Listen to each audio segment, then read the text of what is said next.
For today's video, magluluto tayo ng ginisang okra with century tuna, flakes and oil. Ito po yung dalawang lata.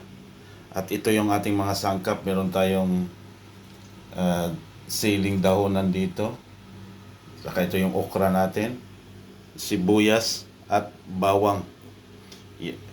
Itong okra na to, binablast ko siya ng konti. Hindi naman siya masyadong luto kasi nga ilalagay pa natin doon sa ginigisa nating tuna. Okay, start na po tayo magluto. Okay, drop natin yung bawang. Sunod naman ang hinihiwang sibuyas. Okay,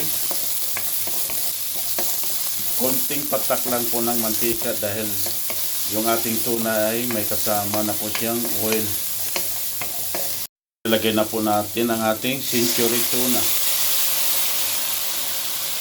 Okay, dalawang lata po ito. Yun. Pwede po itong gawin sa sardinas. Masarap din pong igisa ng ganito sa sardinas.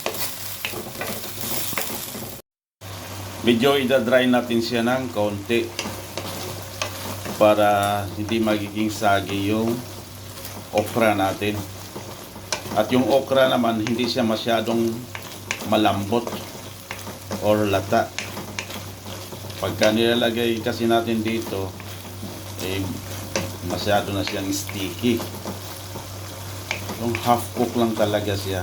At ito yung natin, tuna, dry siya, medyo dry siya ng konti. May konting sauce lang matitira.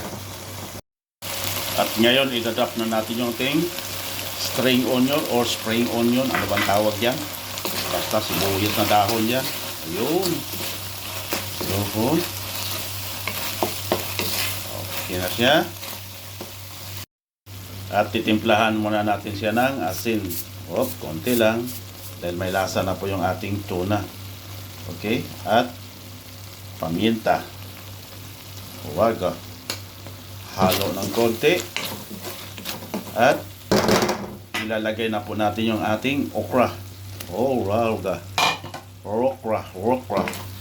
Yun. At hanggang dito na lang pong video ito. Napakasarap pong ito. At sana po nag-i-enjoy po kayo dito sa niluluto kong gisadong tuna with okra. Maraming salamat po sa inyong lahat and God bless you all.